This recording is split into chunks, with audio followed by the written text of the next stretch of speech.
Oh my god, ang amog naman ngayon. So andito tayo ngayon guys sa airport ulit. Paalis na yung biyanan ko.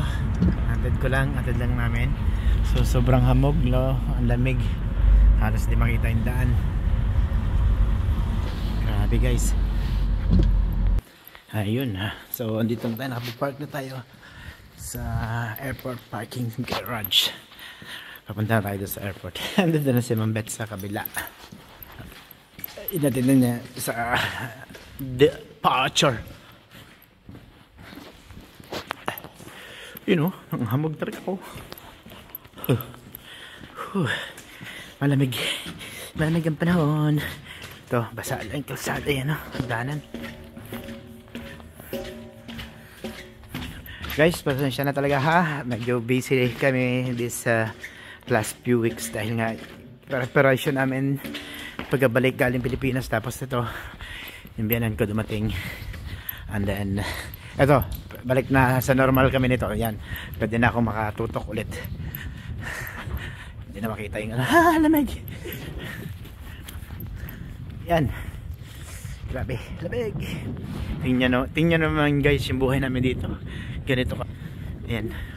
Hindi na makita halos yung airport. Kalaki-laking airport, hindi makita. So ayan, Cork International Airport. Kanina hinatid ko yung anak kong babae. Pumunta siya sa Madrid. Pinadala siya ng company niya sa Madrid for 2 days. Tapos ito naman yung biyanan ko ngayong gabi. Para busy life, ha? Sobrang busy. Tapos pahinga lang kami 1 day. Yan, Cork Airport.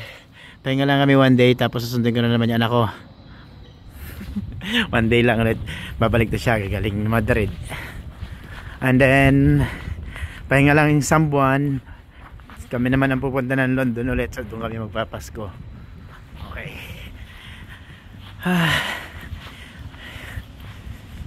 Yan. Kamusta guys? Pasensya na guys ha, sa mga nag-aabang. Pasensya na kung talagang hindi ako makapag-online or makapag-update sa aking Facebook. Actually, pula na lahat yung Facebook ko. Pulang-pula na siya, namumula na siya.